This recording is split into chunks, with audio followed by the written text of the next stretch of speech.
Sir কি বলবেন আজকে পুরো বিষয়টা নিয়ে? এতক্ষণ তারা আপনাদের কি জিজ্ঞাসাবাদ করলো? তারা সকালবেলা 8:30 এসেছে। আমি তখন আমার প্রাতকর্ম এবং ব্যায়াম আমি করছিলাম। ব্যায়াম করে যখন ছেড়েছি এরকম দেখি, এরকম দেখছে তাদের। দেখার পরে তারা বলছেন, বলার পর আমি জিজ্ঞেছি নর্মালি যদি এরকম কিছু কেস কানেকশন আসতে হয় আপনাদের তো একটা সার্চ ওয়ারেন্ট নিয়ে আসার দরকার। তখন তারা বলেছে আমরা একজন ম্যাজিস্ট্রেটকে নিয়ে এসেছি এবং এটা আপনাদের এফআইআর এটা তো আমরা আনিনি এবং এটা আমরা মনে করি প্রয়োজন নেই। কিন্তু আমি বলি সঙ্গে সঙ্গে আমার যেহেতু প্রতিবেশীও আছে ভাস্কর দেব, সিনিয়র অ্যাডভোকেট, ওনাকে কল করে উনি এসেছেন। উনি মর্নিং ওয়াকে ছিলেন, এসে উনিও বলেছেন যে আপনারা সার্চ ওয়ারেন্ট ছাড়া কী করে করেন। তখন আমি ভাস্করকে বলেছি ঠিক আছে, আমি তো প্রথম থেকে শেষ পর্যন্ত পুলিশকে, প্রশাসনকে সমস্ত সহযোগিতা করে এসেছি। কারণ আমি পরিষ্কার করে বলতে চাই আমার সব কিছুই ওপেন, পরিষ্কার। এই বাড়ি আমার স্ত্রীর, এটা শ্বশুরের বাড়ির পক্ষ থেকে তারা দিয়েছিল জমি কিনে। আর ওইখানে তো আমার বাবার প্রপার্টি, বাড়ি, জমি, রাবার বাগান, তার তো গোপনীয়তা কিছু নেই। আমি রাজনৈতিক কর্মী ছাত্র জীবন থেকে এবং সারাক্ষণের কর্মী। 25 বছর সময়ে বিধায়কের দায়িত্ব পালন করেছি, তার মধ্যে টিআইডিসির চেয়ারম্যান, মন্ত্রী, শেষ পর্যন্ত উপাধ্যক্ষের দায়িত্ব পালন করেছি। সুতরাং আমার যা আছে ত্রিপুরার মানুষ সবাই জানে। সেই জায়গায় দাঁড়িয়ে এর আগেও ভিজিলেন্স যখন ডেকেছে, বিজেপির খয়েরপুর মণ্ডলের যে সভাপতি, সে এই কমপ্লেনটা প্রদান করেছে ভিজিলেন্সের ডাইরেক্টরের কাছে, তার ভিত্তিতে আমাকে ডাকিয়েছে। ভিজিলেন্স প্রায় 1 মাসের উপরে সমানে সেখানে তারা তাদের তদন্ত ইত্যাদি ইত্যাদি যা যা করার করেছে, সেটা করে তারা তো শেষ করেছে জানুয়ারির মাঝামাঝি সময়। এখন তো হইল জুলাই মাসের মাঝামাঝি, এতদিন আর কোনো খবর নেই। এখন ওই দিন আপনাদের মারফতে আমি জেনেছি যে বুজ্জনগর পিএসএ ভিজিলেন্সের পক্ষ থেকে এটা সংবাদ মাধ্যমে জেনেছি। পরে আমার অ্যাডভোকেটরা তার সার্টিফাইড কপি বের করেছেন। এই কপি পেয়ে তারা কথা বলছেন আইনগতভাবে, তারা কিভাবে আমাকে যারা পরামর্শ দেন এই বিষয়টা তারা সেভাবে লড়বেন। ইতিমধ্যে আমাদের পার্টির সম্পাদক মণ্ডলীর পক্ষ থেকে পরিষ্কারভাবে বলে দেওয়া হয়েছে এটা একটা রাজনৈতিক ষড়যন্ত্র। যে ষড়যন্ত্রটি বাদল চৌধুরীর বিরুদ্ধে নেওয়া হয়েছিল এবং এখন পর্যন্ত বাদল চৌধুরীর বিরুদ্ধে চার্জশিট দিতে পারেনি। আজকে তারা 8:30 এসেছে, এখন 7টায় বেরিয়ে গেছে। তারা বাড়ির তন্ন তন্ন করে আমাদের চেয়ার, টেবিল, এমনকি পরে আমার স্ত্রীর শাড়ি কটা আছে আলমারিতে তাও বলেছে, মহিলাদের এইটা বলেছে, সোনা গয়না ইত্যাদি কি কি আছে দেখেছেন তারা, কোলাকুলি। শেষ পর্যন্ত তারা কি বলে গেল স্যার আজকে?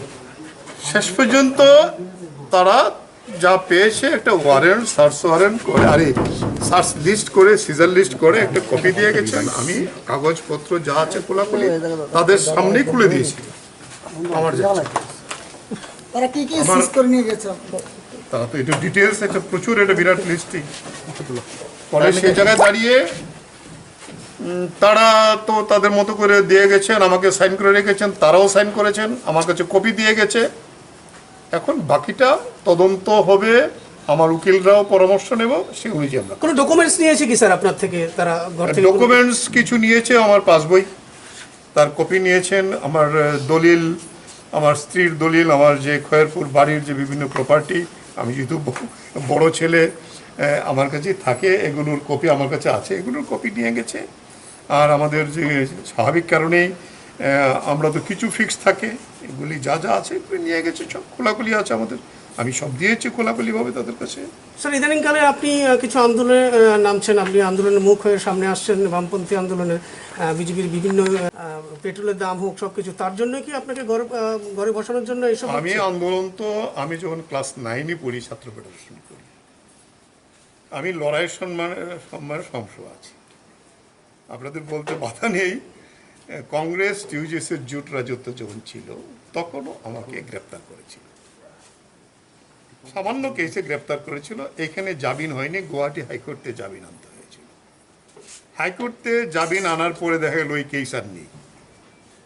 পরবর্তী পর্যায়ে আমাদের যে পার্টি রাজ্য দপ্তর ছিল আগে বর্তলায়, ওইখানে আগুন দিয়ে আমাদের পুড়িয়ে মারার চেষ্টা করেছিল অনেক সরকার সহ আমরা যে নেতৃত্ব ছিল। ভোরবেলা আমাদের 3 জনকে পুলিশ গ্রেপ্তার করেছিল, সেটাও attempt to murder, non valuable ইত্যাদি।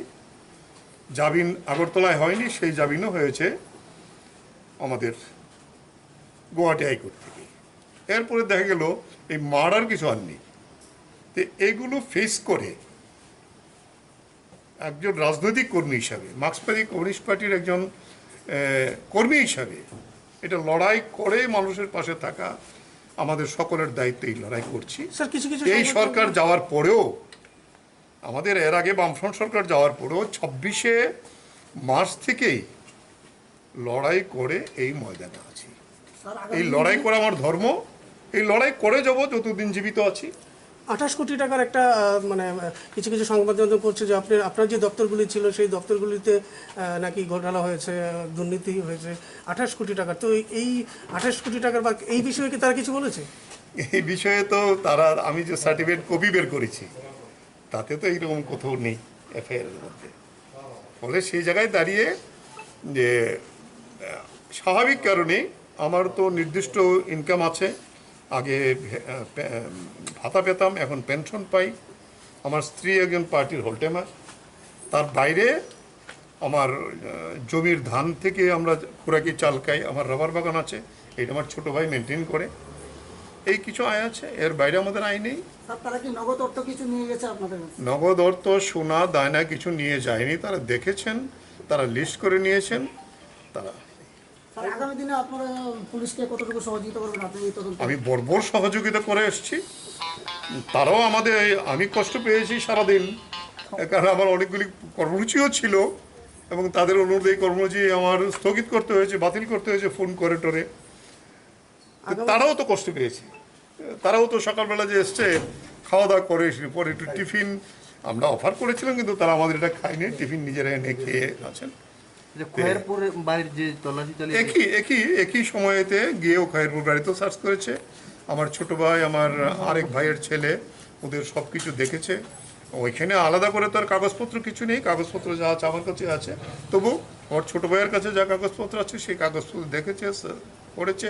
বাড়ি ঘর, চেয়ার টেবিল এখানেও যা করেছে, টিভি ইত্যাদি, একেবারে কম্পিউটার, ল্যাপটপ, মোবাইল ফোন যা আছে সব রেকর্ড তারা নিয়েছে। আমাদের তো গোপনীয়ত কিছু নেই।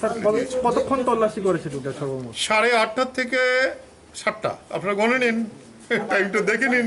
ক্রাইম ব্রাঞ্চে কি আগামী দিন কি ক্রাইম ব্রাঞ্চে আপনাকে ডেকেছে বা কিছু এরকম কিছু খবর আপনাকে বলেছে? আজকে এসছে প্রথম, এটা তো আর আমি বলতে পারবো না, এটা তারা ঠিক করবে। স্যার যেহেতু আপনারা বিরোধী দলে রয়েছেন, দল কি আর কোনো ধরনের সিদ্ধান্ত নিতে চলছে আপনাদের এই ব্যাপারে? বিরোধী দল হিসেবে তো পার্টি অলরেডি বিবৃতি দিয়েছেন। আমাদের পলিট ব্যুরোর সদস্যকে আপনারা জিজ্ঞেস করেছিলেন, তিনিও সেই কথাটাই খোলাখুলি করেছেন। আমাদের পার্টিতে একটাই মত, আমরা যা বলি, আমাদের পার্টির রাজ্য সম্পাদক মণ্ডলী যা বলে, এটা আমাদের সকলেরই মত, পার্টি ঠিক করবে। তবে এটা একটা রাজনৈতিক ষড়যন্ত্র, এটা পার্টিও বলেছে, এটা আমিও বলবো। আপনারা যারা সংবাদপত্রের কর্মী, আপনাদের কতজন আক্রান্ত হয়েছে, কতজন সেখানে?